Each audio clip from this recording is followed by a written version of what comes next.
Next to you, it's the rule. By Judah, my love. Chapter 4. Mordred, the Pigeon.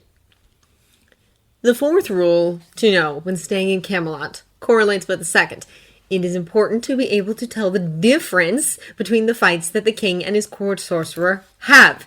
Their most common type of fight is caused by prolonged withdrawal from each other. If this is the case, do not interrupt the fight. Let them figure it out. It's not a real fight anyway. However, if they are actually fighting, this does not happen often, but when it does, prepare yourself. There is only one thing to do. Pray that they don't take Camelot down with them. Mordred. Look, Mordred is trying, okay? He is. He works hard to prove he is worthy of being a knight. He works hard to prove his loyalty to King Arthur. He works even harder to prove his loyalty to Emrys. Emrys hates him! It's not Mordred's fault that some random dragon says he is going to kill King Arthur. Seriously, what is he supposed to do with that? He has no intentions of killing the king. He quite likes him, in fact, and would be more than willing to lay down his life for the man. It does not matter what he does or says. Emrys does not believe this. Emrys is Mordred's idol, and to have the sorcerer hate him with a fiery passion is just really upsetting for him. Mordred treats him with respect and goes out of his way to offer help. Not that it's ever accepted, but he still offers. He even bows to him like Carl does. Emrys loves Carl, the ass!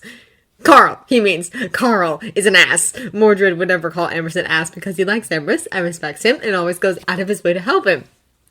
Emrys still hates Mordred. King Arthur is always nice to him. Mordred appreciates it. He does. But he knows when it comes down to it that if Emrys doesn't trust Mordred, King Arthur will never fully trust him either. Or any of the knights. Gawain in particular. Gawain is mean! Lancelot tells Mordred that he should wait for Emrys to come around. He says that once Emrys realizes that Mordred isn't a threat, he will come down. He is very protective of Arthur. That's all. Mordred thinks that this is the understatement of the century. One time, Emrys enlarged a man's tongue to the point of suffocation because he shot an arrow at the king and managed to slice some of the hair off of his head.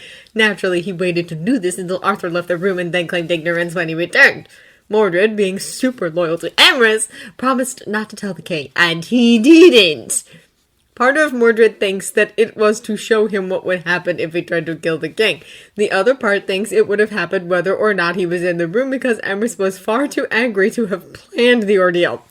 Regardless, Mordred has waited and waited and waited. He's been a knight for almost a year, for goodness sake! Emrys still hates him! It's okay. Mordred will figure it out. He will keep being super nice and super loyal, and Emrys will have to give up his hatred. He will have to! Mordred will persevere. During the year that Mordred has lived in Camelot, he has come to love the kingdom. The people love their king and the period of relative peace that he has brought with him. Morgana is still out there, and there will always be enemies, but King Arthur's rule of Camelot has been nothing but beneficial to the kingdom. Mordred can't help but agree. He has also come to realize that the king and Emrys have a special relationship that no one can come between. Not that he would ever try. In fact, he goes out of his way to stay out of whatever that whole thing is. Anyone that gets involved with their nonsense, not that it's nonsense because Mordred respects them and would never say that they sometimes act like overgrown children who are too stupid to realize that they are so in love with each other that it's embarrassing.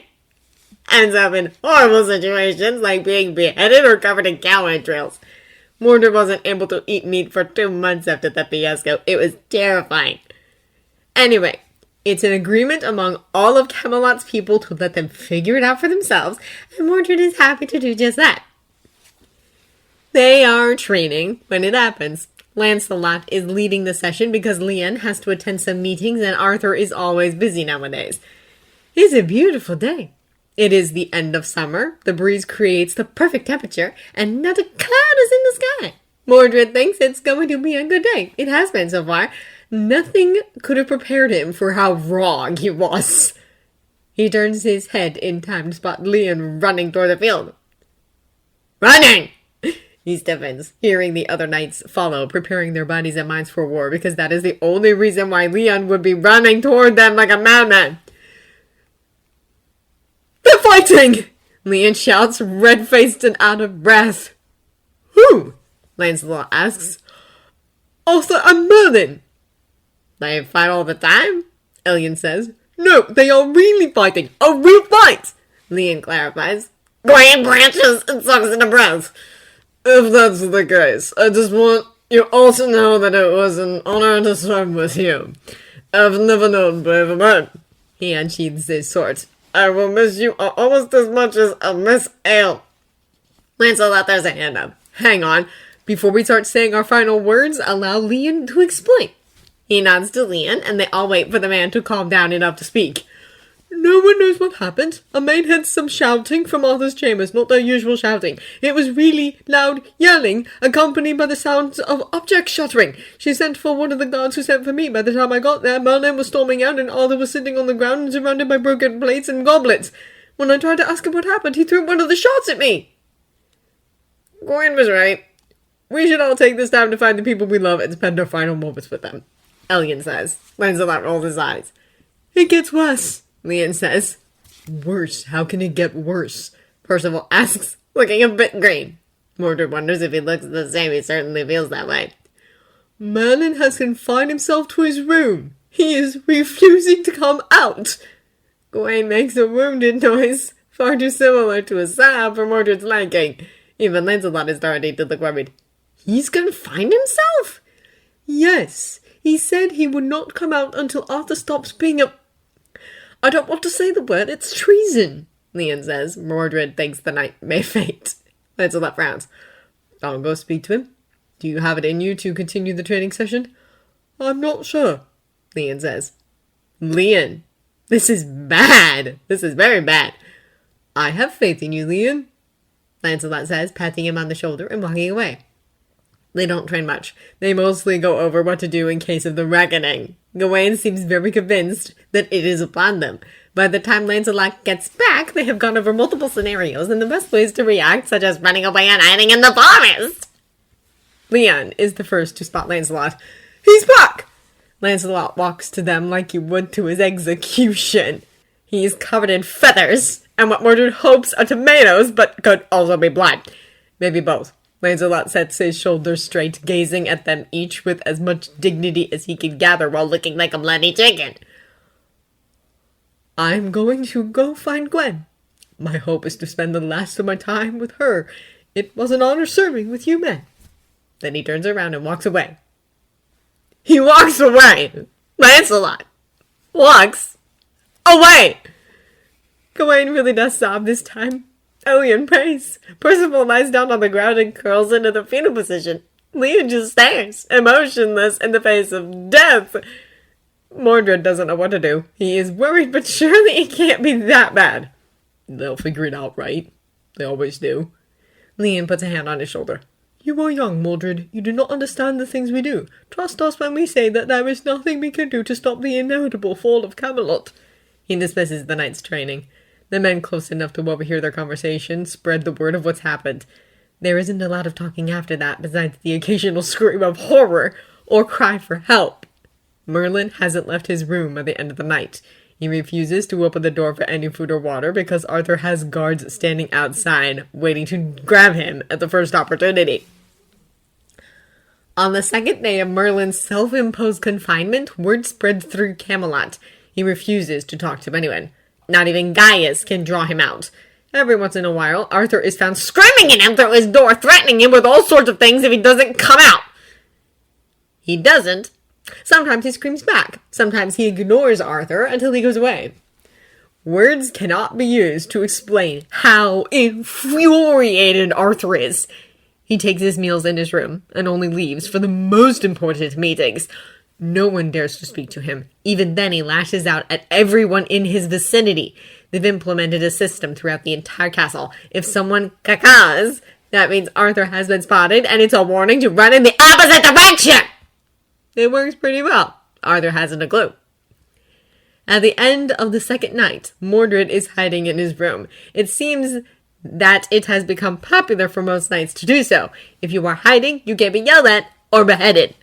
Mordred is lying in bed questioning his life choices when he hears Emrys's voice call to him in his mind. It startles him so much that he falls out of his bed.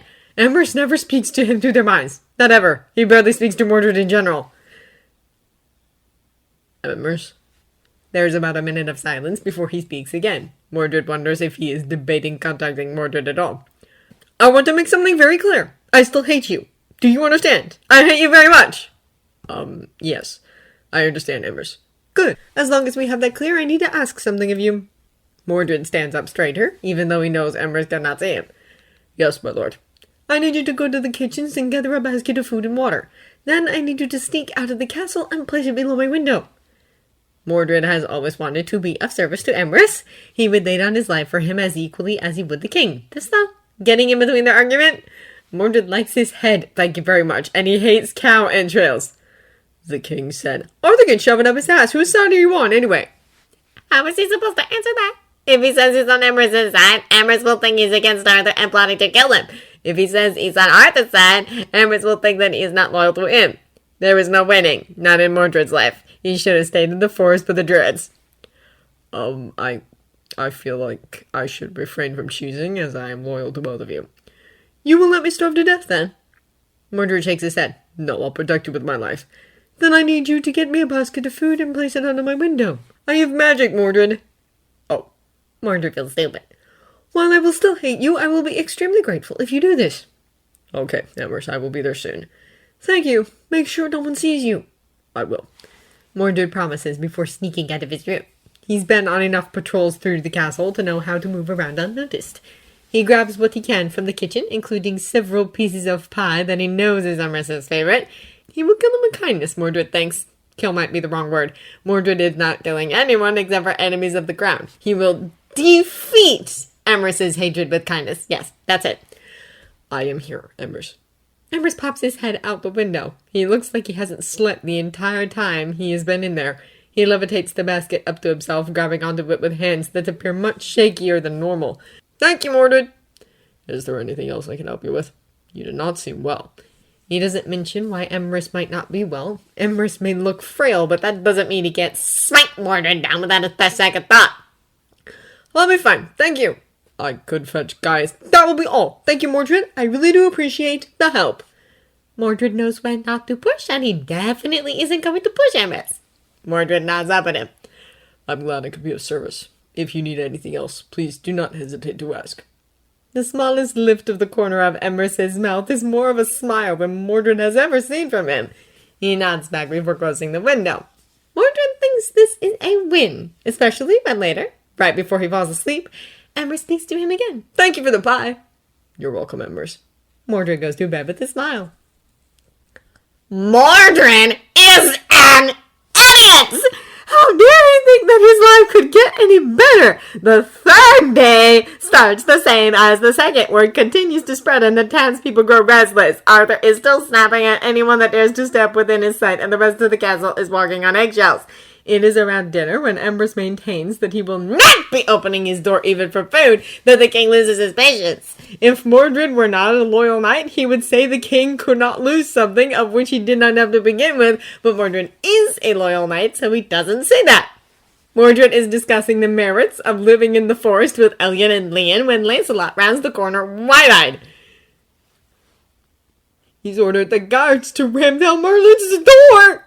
The statement is followed by a loud banging sound echoing through the halls of the castle. When they reach the commotion, King Arthur is screaming at the door, only pausing when the guards make another attempt at knocking it down. You will come out this instant, Merlin! I have had enough! Arthur's eyes are wild. This is not going to end well. No! Emrys shouts, only slightly muffled by the door. Merlin, if you don't... No! Merlin! No! And staying in your room, not with your ability to speak more than one word. I've always thought you were an idiot, but this is ridiculous. No! I'm sorry, what was that? Did you say that you weren't coming out? No, I mean... Go jump off a cliff! You will not speak to me like that. It is treason! The guards rammed the pillar into the door again, only to bounce back and ever remain unaffected. Oh yeah, why don't you have me executed then? Oh wait, you can't because you'd have to be able to get me out of my room! He's used magic to bar the door, Mordred says to the knights around him. They won't be able to knock it down. Should we tell him? Elian asks. No, it's not what the risk is, Ross. You'll realize soon. Leon says. When I get my hands on you, Merlin, I'm going to throttle you! Arthur screams before the guards try again. When they fail again, Arthur starts screaming at them instead. Are you all incapable? How hard is it to knock down one door? You are embarrassing all of Camelot.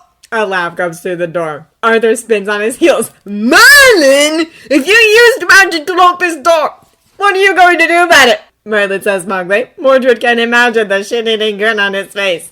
Arthur screams a rage like no other. Don't stop trying to ram it down until I say so. I'm going to retrieve Gaius. He pivots toward them because they are the unfortunate fools who are standing in the direction of the physician's chambers. Before Arthur can so much as open his mouth, they advance! Cuckoo! Mordred watches as servants and knights alike scatter in all directions, sending out cuckoos of their own. What is wrong with that idiot? Arthur doesn't appear to want an answer as he shoves past Percival. Percival doesn't put up any sort of resistance to the shove. He just falls down like a...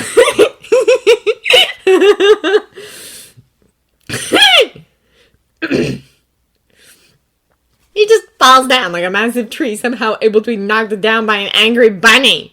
Not that Arthur resembles an angry bunny at all. No, he's much more like a griffin about to strike with the face of an angry bunny. Gawain drops to the ground after Percival, checking him over like he's injured. Percival, can you hear me? Percival does not respond. Gawain lets out an anguished shout. He's dead! Mordred is almost positive that Percival is not dead. In fact, the man doesn't even seem to be unconscious. Is Percival really dead? Emrys asks, making Mordred jump again. Lancelot stares at him like he's the one who's lost it. Mordred will have him know that he is the sanest person here. No. Why is Gawain yelling that then? Because everyone has lost their heads. Fair. Is Arthur gone? Mordred sighs, shooting the door a glare that he hopes will melt through it and make Emrys come out. No, he's gone to fight Gaius. Of course he has the stupid dollop head. Will Gaius be able to help? Mordred asks, hoping he doesn't sound too hopeful. No. Could you bring me some more food tonight, please?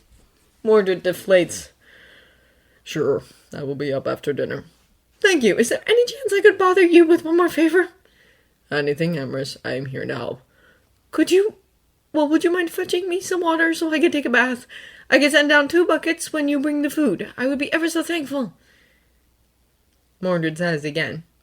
It's no problem. I won't be able to heat the water. I can with magic. Okay, good. I will let you know when I am coming. Thank you, Mordred. Mordred smiles. I still hate you, though. Mordred lets out an anguished shout of his own before storming away. Poor kid, he hears someone say. He's too young for this. It must be so frightening. Do you think this will be what makes him kill Arthur? Percival! You're alive! He's alive! Mordred yells. Again. Okay, maybe Mordred has also lost it. Just a bit. Mordred drops off the food to Emrys. He manages to smuggle some sweetbread out of the kitchen because, yes, he has maintained his initial goal to win Emrys over. One way or another. Emrys appears worse than he did yesterday. Mordred feels kind of bad for him. He looks like he still hasn't slept, the bags so heavy under his eyes that Mordred can see them from 2 stories away. He looks paler than usual, too. Mordred gets to work on the bathwater. He thinks it will do the sorcerer wonders. Mordred has never realized how difficult it is to carry buckets of water, and he isn't even walking upstairs. He will definitely be more thankful the next time he asks a servant to do it. He is so focused on not spilling the water during his 4th trip to the well that he doesn't notice someone walk up behind him. What are you doing out at this hour? Lancelot asks, making Mordred spill half of the bucket on his pants. Mordred doesn't deserve that. He doesn't. I decided to have a late-night bath, Mordred says, patting down his pants as if it will dry them. It doesn't. They are soaked through. He wishes he knew a spell to dry them, but alas, the only person who could teach him hates him. Lancelot raises an eyebrow. Why didn't you have a servant fetch the water? It's late, and they work so hard. I didn't want to bother anyone. Lancelot nods, clearly not at all convinced. Mordred tries to smile, but it is probably closer to a grimace. I must be going. Have a good night, Lancelot. I'll walk you back to your room, Lancelot offers, stepping in front of him. Mordred grits his teeth. That's okay. I like silence during this time of night. It helps me think. I'll be silent?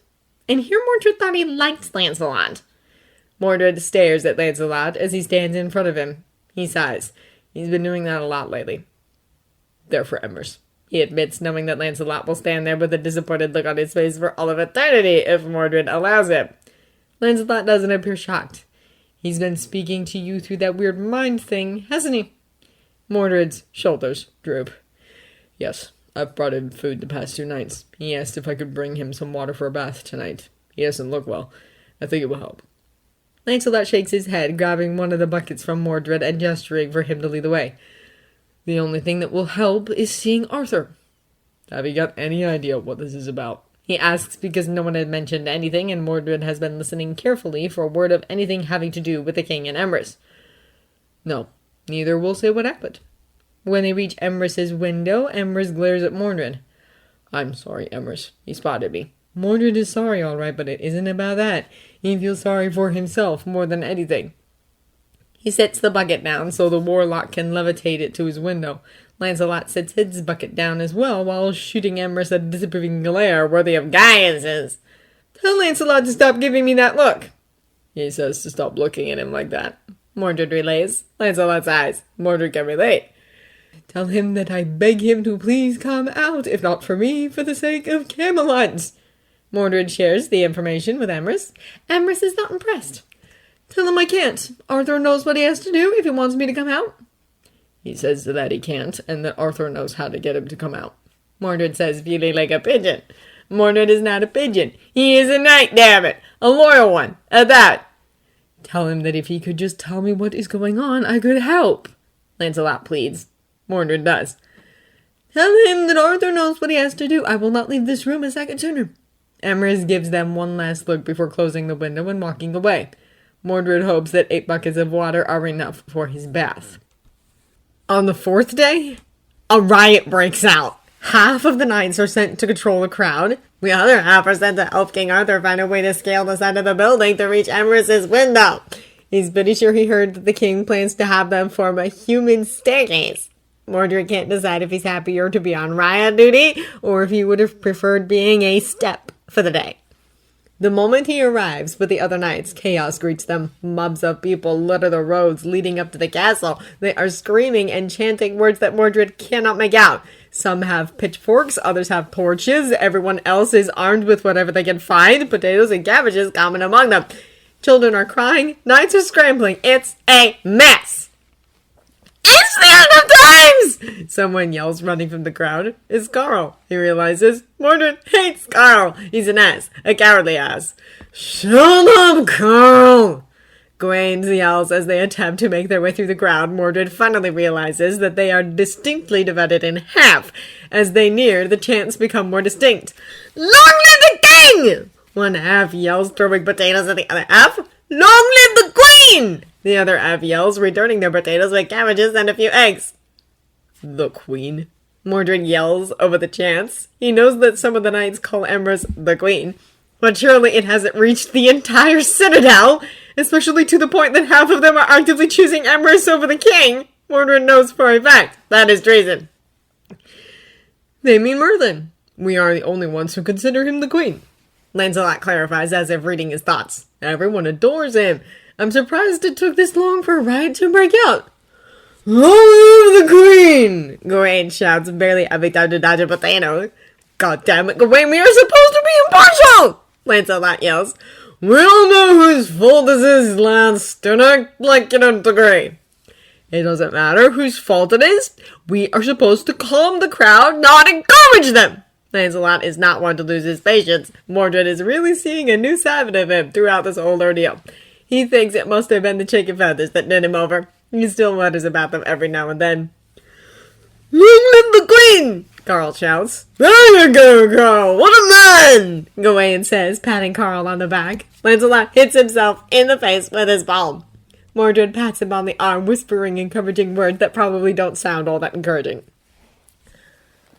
On the 5th morning, they find Arthur sleeping on the floor, his back pressed against Merlin's door.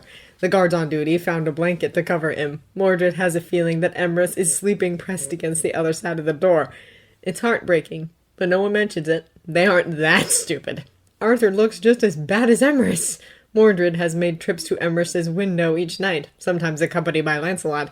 Most of them seem like they are running on no sleep, barely any food, despite what Mordred brings from the kitchens, and are moments away from falling over. Later that evening, the riots grow stronger, and Lord Francis has a heart attack. Poor Lord Francis, he couldn't handle the stress. Gaius thinks he will survive, but they all remain on edge, waiting for news. On the 6th morning, Arthur is found sleeping next to Merlin's door again. This time, the guards had the foresight to plan for it and prepared a pillow and blanket on the ground for him. Arthur calls for a meeting in the council room. Mordred isn't sure why he is called to attend. It seems like it is something for their closer group of friends. Is he a part of that now? He hopes so. It would be an honor. They all sit at the round table, the seat to Arthur's right remaining empty, and watch as Arthur sits down tiredly. Do any of you have an idea of how to draw him out? He's been in there for 6 days with no food or water. I don't know what will happen if he doesn't come out soon. He is genuinely upset about this, looking a moment away from crying. Mordred feels bad. He feels even worse when Lancelot gives him a pointed stare. None of them speak. Arthur doesn't yell this time. He just slumps in defeat, covering his face with his hands. Lancelot continues to give him pointed glares. Some of the other knights are starting to notice. Mordred spends the next few seconds praying to whoever is listening that he isn't about to be executed where he sits. He clears his throat. I've been bringing him food and water. Sorry. Arthur looks up. Mordred maintains his stare. He is a knight, and a loyal one. He will stand by his choice. You've been doing what? Arthur asks, his voice flat. Amorous asked me to bring him food. I have been doing so since the 2nd day of his confinement. He hopes he gets the good executioner, the one who always has a sharp axe and kills in one blow. He thinks he deserves that.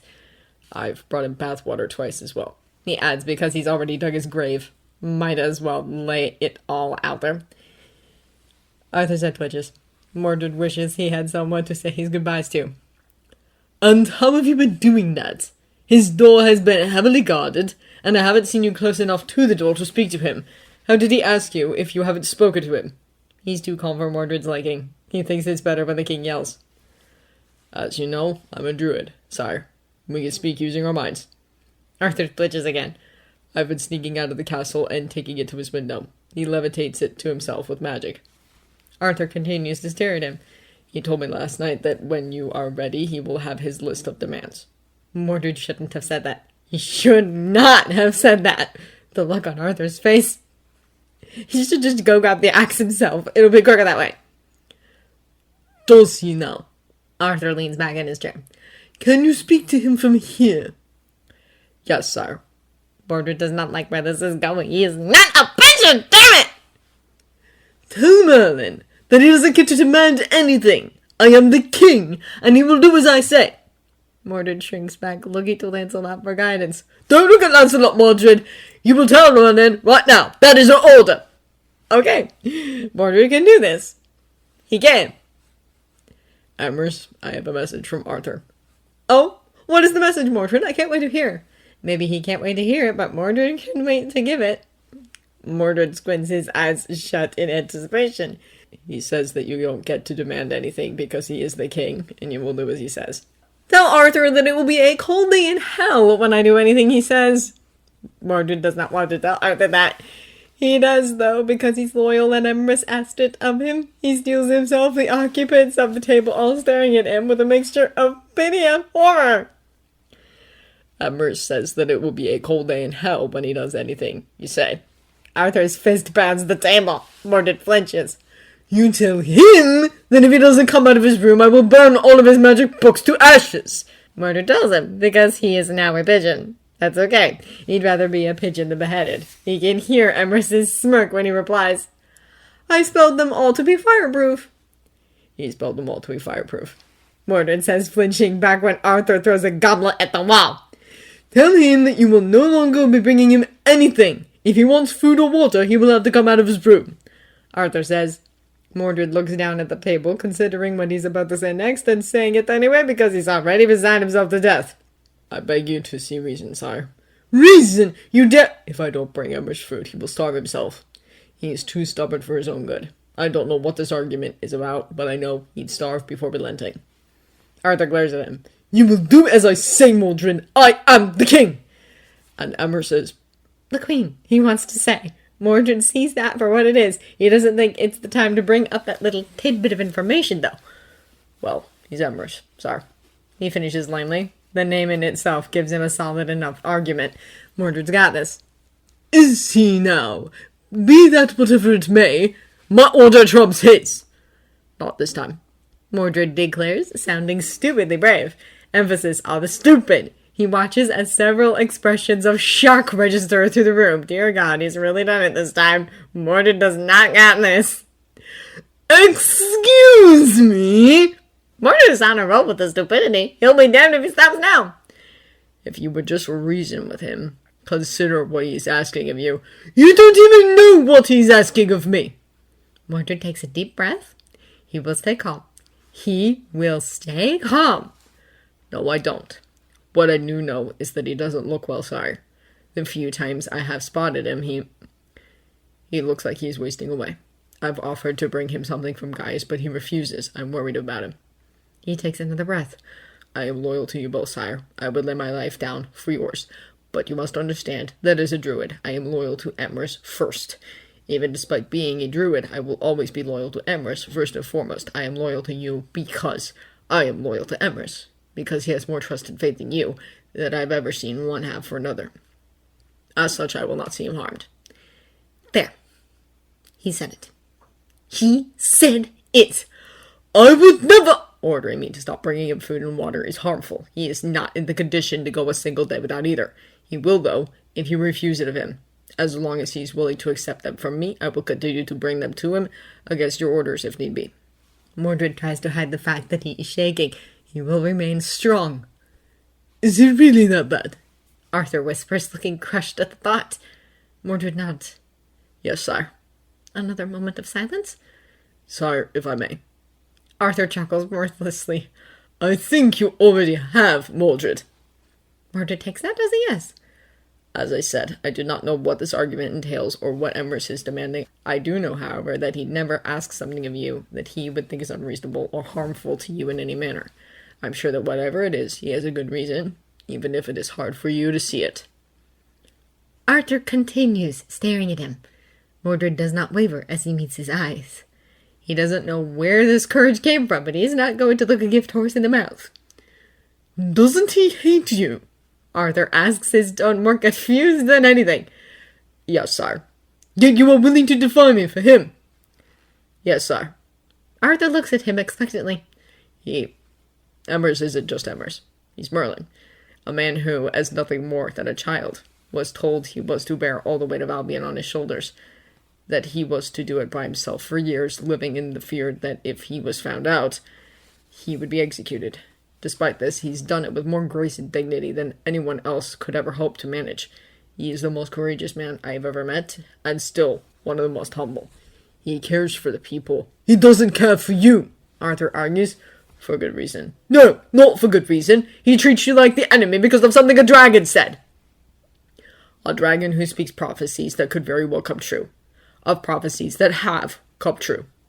Arthur raises an eyebrow. I'm not saying it will, sire. Prophecies and destinies are not the same. Destinies are set in stone.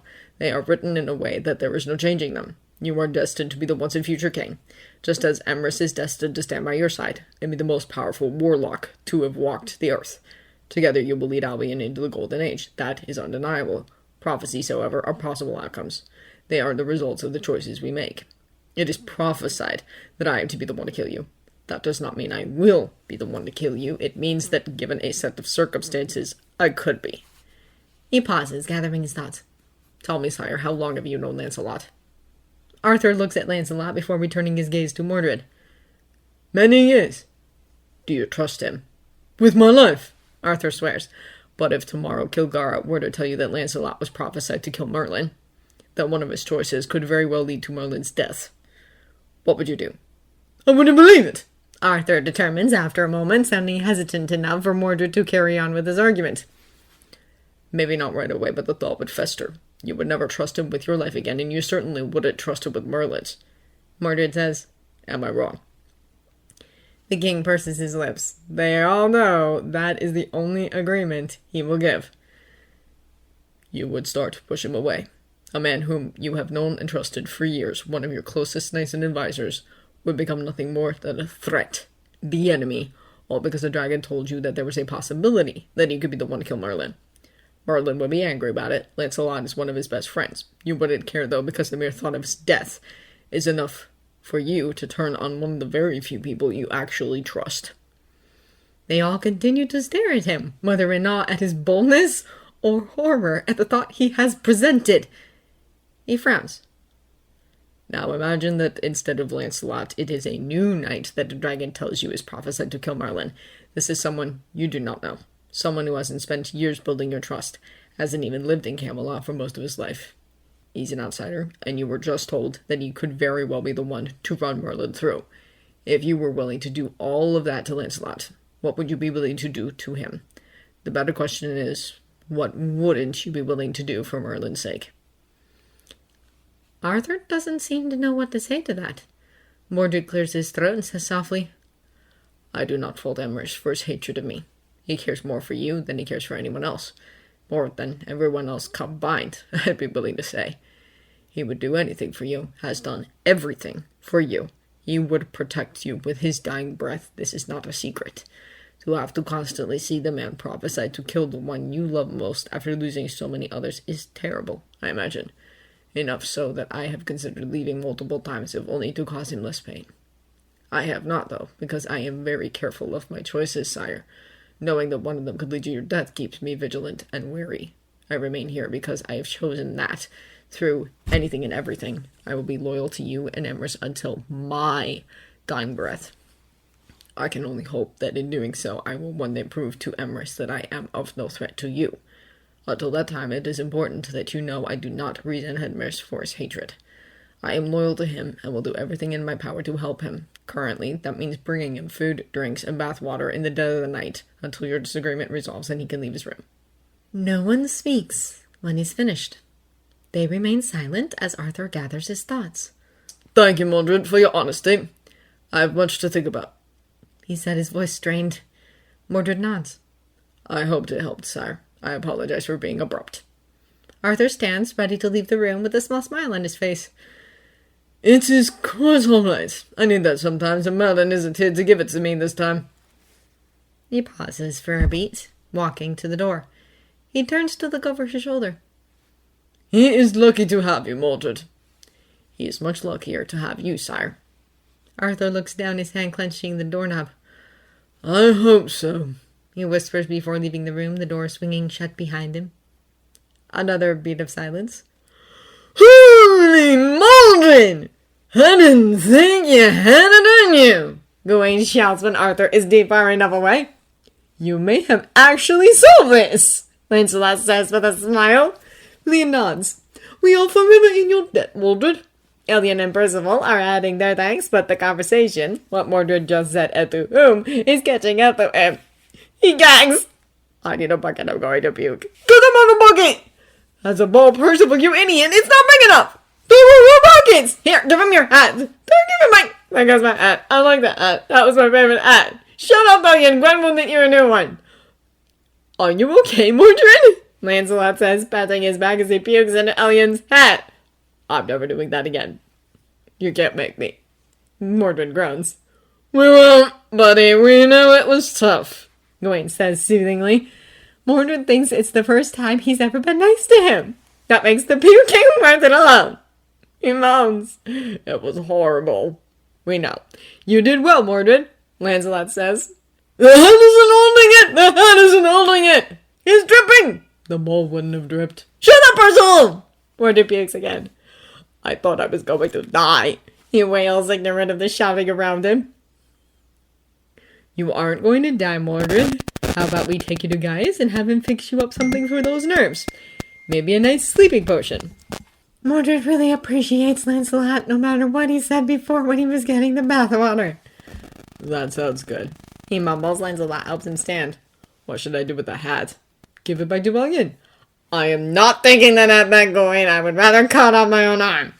It's your hat! You gave it to him. Adieu! The loser takes the hat.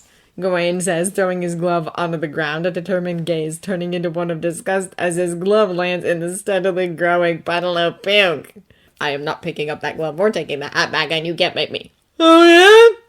Yeah. I'll take the hat. They all turn to Leon, who puffs up his chest. It's the least I can do for the man who saved Camelot. He steps forward, taking the hat with all the dignity and grace he can muster. Thank you for your service, Sir Mordred. Leon, you crazy bastard! A brave man you are. We don't deserve you. What do I do with it now? Should we call for a servant? I can't hold it forever. It's still dripping. We can throw it out the window. What if there are people below? We can't control everything, Leon. The dripping is getting worse. Don't push it towards me. Throw it out the window. Throw it out the window. I'm throwing it. He throws it out the window. Seconds later, there is a scream. Oh my god, it hit someone. How could you, Leon? You told me to. If I told you to stab yourself, would you? I think it was Carl. Leon screams, completely mortified. Mordred can't help but grin, feeling much better suddenly. Carl is the worst. Don't look. What if he sees you? I think he saw me, or at least the window I was in. Everybody run evacuate! In fact, Percival slipped in the puke. Leave him behind. Every man for himself! Mordred watches as they run past him, and Lancelot, arms waving wildly. Go! Go! Arthur's back. I thought he left. He did! It just felt right! God damn it, Leon! Idiots! Lancelot mutters, steering him toward the physician's chambers. Mordred is glad he came to Camelot. He thinks maybe that this is the first time he has felt at home. On the 7th morning, Mordred wakes up just before the sun rises. The night before, Lancelot promised to bring Emrys his food when Gaius insisted that Mordred take a sleeping potion. Having gone to bed early, he can't fall back asleep and finds himself restless. He decides to check on Emrys. He is not expecting the scene he is greeted by. The door is open, but Arthur and Emrys aren't in the room. Instead, they lay in a heap of blankets and pillows in the doorway. Mordred thinks that Emrys must have come out at some point in the night after Arthur fell asleep. He is curled on top of the king, his head resting on his chest and his legs and arms tangled around the other man. Arthur must have recognized Emrys in his sleep because both of his arms hold him protectively as if fearing someone will take him away. His face is buried in Emrys's hair, looking more peaceful than Mordred has seen him in a long time. 2 guards stand watch protectively over them. Mordred motions for them to stay quiet as he bends down slowly and puts a hand on Arthur's shoulder, shaking him as gently as possible to prevent Emrys from waking. "Sire," Mordred whispers. Arthur's eyes open blearily. "Merlin?" Mordred puts a finger to his lips as he gestures to the sleeping sorcerer. Arthur notices him and sighs a breath of relief, his arms remaining in their protective hold. "He came out," he whispers, leaning his head back in relief. A smile unlike any other graces his face. "He came out.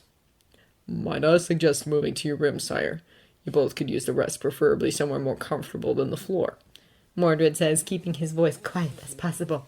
Arthur notices their surroundings for the first time. "Yes, you're right." He moves, slowly adjusting Emrys as if he is the most delicate thing he has ever touched. "Do you need help, sire?" Arthur shakes his head. "I've got him. Thank you, Mordred, for everything." "I'm glad to have helped, sire." As Arthur stands, Mordred keeps his arms behind him in case he gets tangled in the blankets. He holds Merlin in his arms protectively against his chest. Merlin jostles at the moment. Arthur grips him tighter. "Shh. It's okay, love. I've got you. Go back to sleep." Emrys curls in further, placing his head against Arthur's chest. "You'll stay?" Arthur looks at Emrys in a way that Mordred hopes someone looks at him one day. "Always." Emrys hums. "Love you," he murmurs, falling back asleep. "Love you too," Arthur whispers, leaving Mordred behind as he makes the trip to his room right around the corner. Mordred watches him with a smile until they round the corner out of sight. He gathers the blankets and pillows in his arms, ready to place them back in Emrys's room. He turns to the 2 guards. "Could you please spread word that the king and queen have retired to their chambers and are not to be disturbed?" "Of course, Sir Mordred," they say with smiles on their faces. Mordred shares a smile of his own. On the 7th day, Camelot rests. knowing that all is right again. Mordred never did find out what they were arguing about. He doesn't think it's all that important.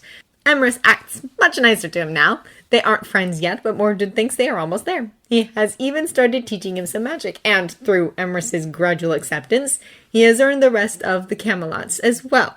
It is true, he finds, that the way to a kingdom's heart is through its queens. Mordred is happy. And if on the 8th day a missive is sent to Queen Dahlia of Kent containing thanks for her splendid idea of barricading oneself in their room, no one is the wiser.